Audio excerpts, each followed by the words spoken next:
Сәлем достар, бүгінгі видеода осындай шаблон сборкасын жасайтын боламыз. Бұндай шаблонның эскизі барлығы бірінші, екінші бөлімде бар, көрсеңіздер болады. Міне мен распечаткадан шығардым.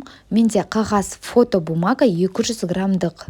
Осындай бомбонеркаларға 180, 200, 230 грамдық қағаздар алсаңыз болады. 300 грамдық деген, 250 грамдық деген ол тым уже қалың болып кетеді. Кейбір принтерлар ондай қағазды шығармайды. Енді қазір мен осы линия бойынша қиып шығасыздар. Мен астын всегда канцелярский ножбен қиып шығамын, чтобы линиямыз түзу болсын деп. Ал жоғарғы жағын, ою жағын, жүрек жағын сіздер қайшымен қисаңыздар болады. Не обязательно канцелярский нож, қайшымен де қиып шықса болады. Міне қазір барлығын қиып, кесіп болғаннан кейін бізге беговка жасау керек. Беговканы жазбайтын ручка немесе канцелярский ножбен қатты батырмай жасасаңыздар болады. Міне беговка жасағаннан кейін біздің қағазымыз оңай майысатын болады.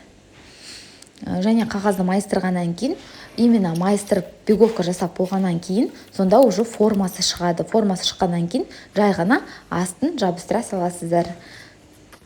Міне енді асты жағын беговка жасап болғаннан кейін астын жай қия саласыздар. Линиясы бәрі көрініп тұр.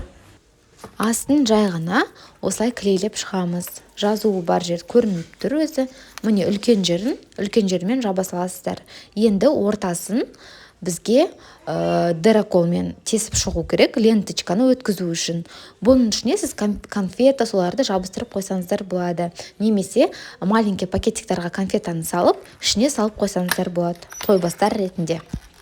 Міне осындай пакетиктар үлкен канцелярский магазин немесе кондитерский магазинда осындай пакетиктар сатады. Міне мен осындай ленточкамен байлап жатырмын. Әртүрлі лентамен байлауға болады.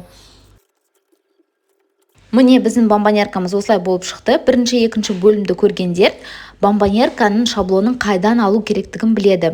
Мен каналыма тіркеліп қойыңыздар, әлі көптеген күшті видеолар болады. Всем пока!